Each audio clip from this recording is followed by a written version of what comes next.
Hello, everybody. First of all, I want to thank all of you for your patience and your diligence these last couple of weeks navigating technological issues on my end, your end, whatever the case may be. You are all rock stars. The material that has been submitted thus far has been fabulous. I'm more than impressed. And so just keep sticking with it.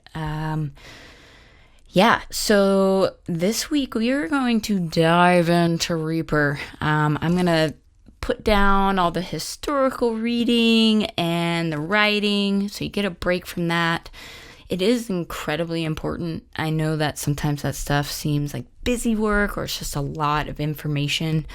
There's probably terms and ideas and theories that you've never heard of that are probably very confusing. Some of it may not make any sense, but I promise you, as you continue your education at the University of Montana, these topics, these names like Pauline Oliveros, they're going to pop up. John Cage, if you have not heard of him before, look into him. You are going to hear these names again and again. So it's practice, right? Just like the techniques that we're going to learn in Reaper. Just talking about sound is a very difficult thing to do. So that's what we're practicing right now. The other end of that is listening. If we're not listening, what are we producing? And I try to practice listening in my everyday affairs, listening to others, being willing to have my mind change, being willing to learn techniques a different way, try new things, get curious. This class is very much about exploration, and you all are doing a fantastic job. Thank you for sticking with me. And in this series of videos, I'm trying to break things down into chunks. The best way to learn this type of material is to do it with me. And I realize that is incredibly difficult when we've got an online class. I don't know what your setup looks like at home. I don't know if you're having to switch screens to try and watch what I'm doing and then get into Reaper.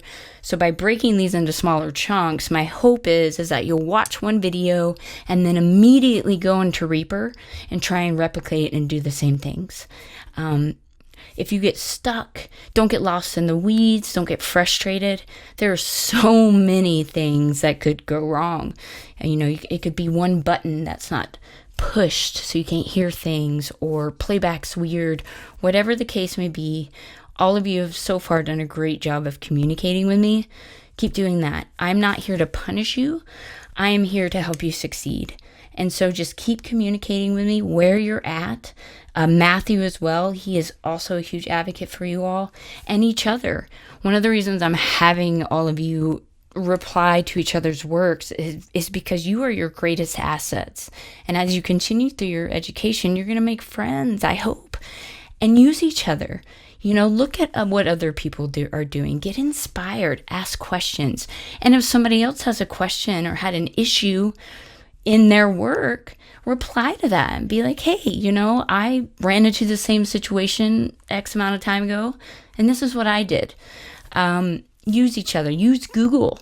ChatGPT.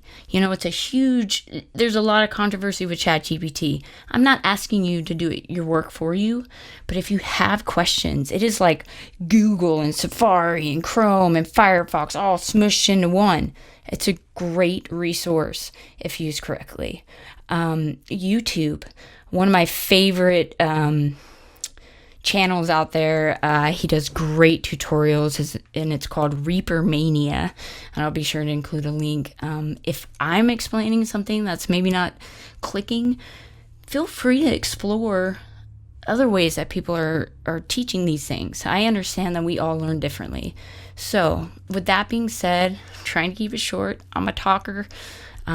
Keep sticking with me. You guys are doing amazing, and let's hit Reaper.